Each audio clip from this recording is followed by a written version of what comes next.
munaasabadan quruxda badan oo loogu dabaaldegayay 8 Maarso maalinka haweenka adduunka oo ay ka soo qayb galeen qaybaha kala duwan ee bulshada sida ururada hooyooyinka kuwa dhalinyarada iyo sidoo kale odayaasha golaha dhaqanka ayaa waxa soo qaban qaabiyay dalada Karaame ururka hooyooyinka iyo sidoo kale jaliyada hirda fadhigooda ee dalka Holland ayagoo mar walba iska kaashada shaqooyinka arrimaha bulshada iyo sidoo kale munaasabadaha caynkana oo sanad walba lagu qabto degmada Cabdwaaq gudoomiyaha ururka hooyooyinka ee dalada Karaame Marwo Faadimo Caanood ayaa ugu horreynta halkaas ka hadashay shirkan ama xafladan waa xaflad Maarso 8 Maarso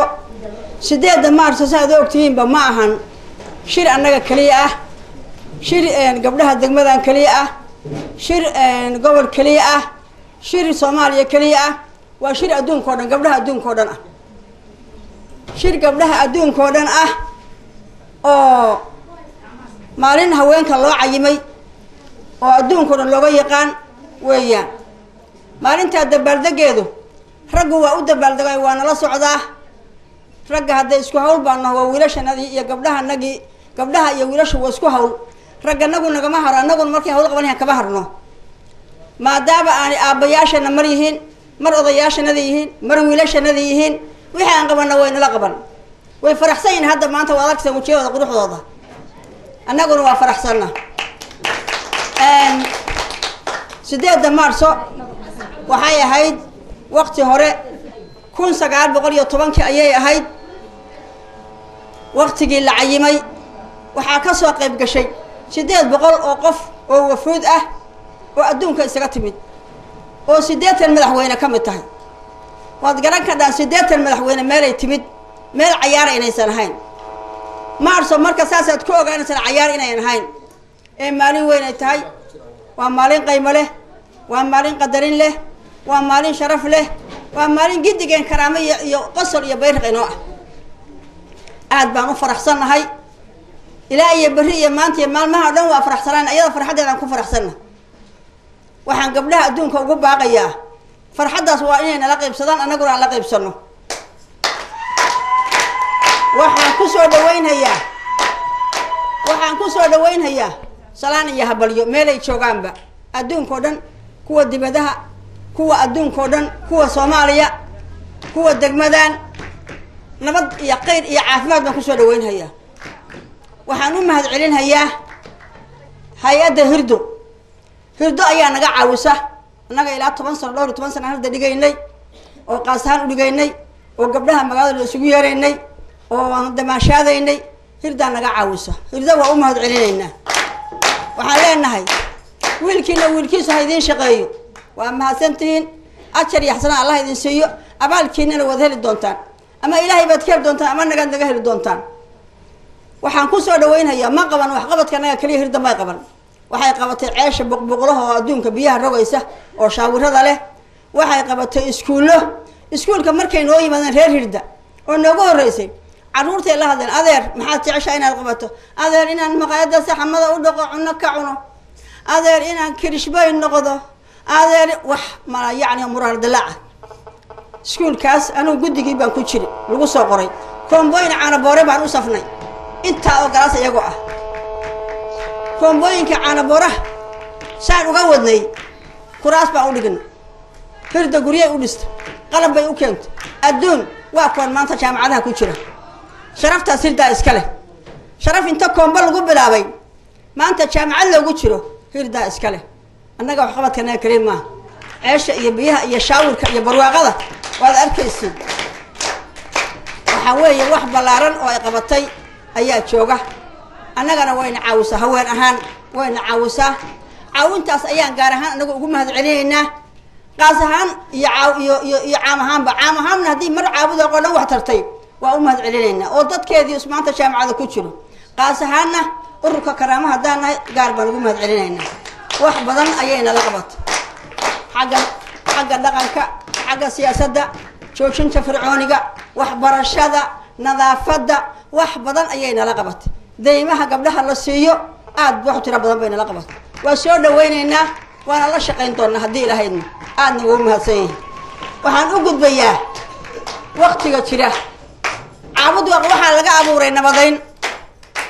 waxaa la yidhi nabad ha la siiyo ha la isu yimaado ha la walaaloobo ha la soo dhawaado waa qaadano waa yeelan madaxweynihii baa noo yimid leer caafimaad buu noo ah غير عافيماد بونها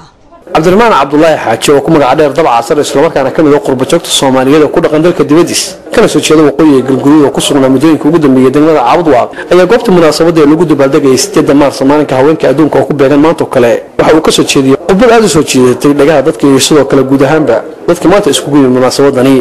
qoyska waa wax walba dalka qaranka waxa uu nabad asaas waxa uu dumarka dilay ku dhimay maanta waxaad u dabaaldegaysaan maalintii dumarka u dabaaldegaysaan laakiin aynu fiirino dumarku seebay ahaayeen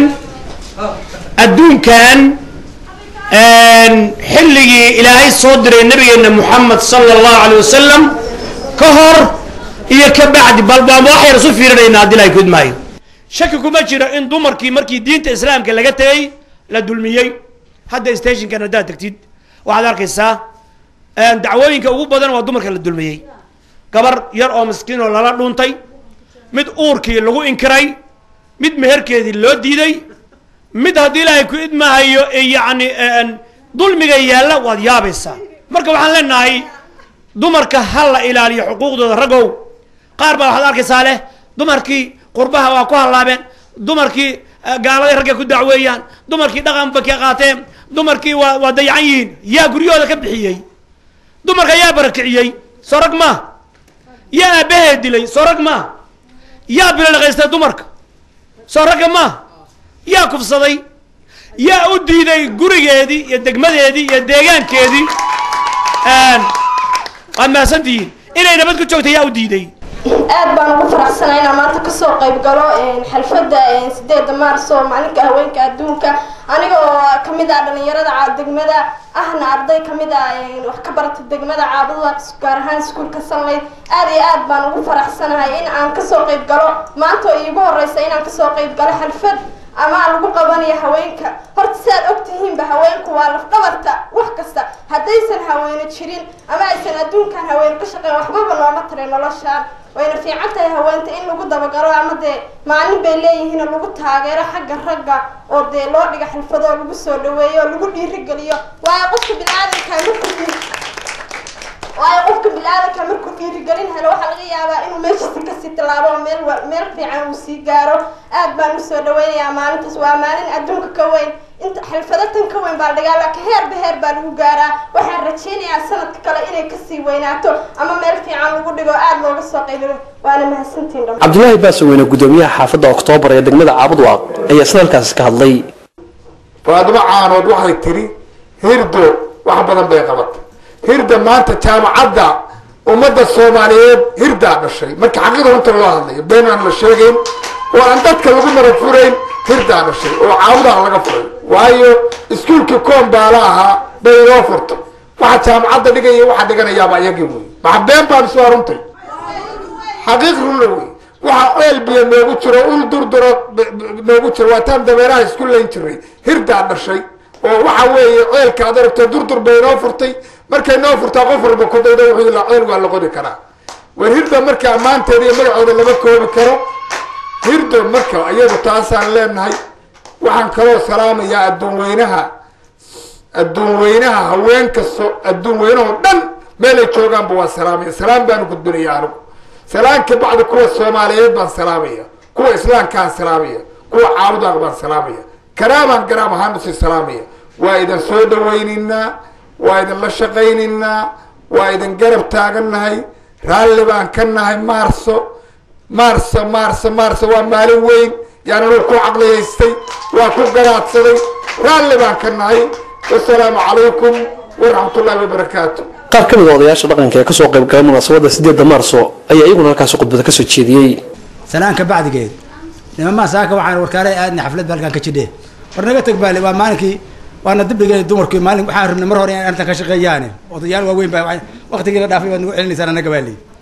marka waxa weeye aad baad u mahadsantihiin gabdhuhu waa mahadsan yihiin maalinku waa maalin weyn waan la shaqeynaynaa waa mahadsantihiin waa maalin daal ku reey taariikhdii iyo jiritaankii adduunka dad haysataa dhaqankii fiicnaa aad baan kugu mahad celinaynaa gabdhaha iyaga baati aad baan in salaamayna in kaleeto walaalayaal arrintan waa arrin guri fircooniga gurigay ku filan tahay idinka gabdhaha ku filan maxaa rag iyo magaalo soo gaarsiinayo idinkaaba ku filan arrintaas ma garatee marka saaysan yeelaynaa السلام عليكم ugu dambeyntiina waxaa halkaas lagu soo bandhigay barnaamijyo iyo halkudhigyo loogu dabaaldegayay 8 maarso maalinka haweenka adduunka oo ku beegan maanta kale ayagoo haweenka ka soo qayb galayay sidoo kale bulshada maanta iskugu dib munaasabadan ay soo bandhigeen halkudhigyo kala duwan sida baraanbaro gabayo heeso iyo sidoo kale barnaamijyo gibi ahaan ku qotoma isla markaana halkudhigyada xoog lagu saaray 8 maarso iyo ahmiyadda haweenku ay ku leeyihiin Soomaaliya marka la fiiriyo maanta kana ku beegan maalinka haweenka adduunka maalin weyn oo la wadaagiyo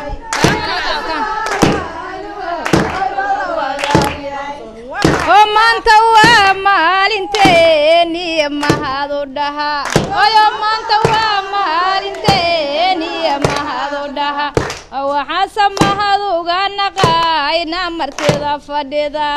waxaan samahad uga naqayna martida fadhida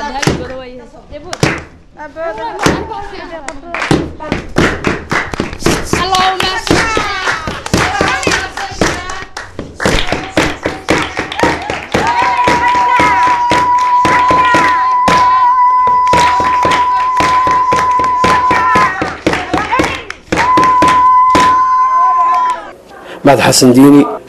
تلفزيون عالمي يونيفرسال عبد الواق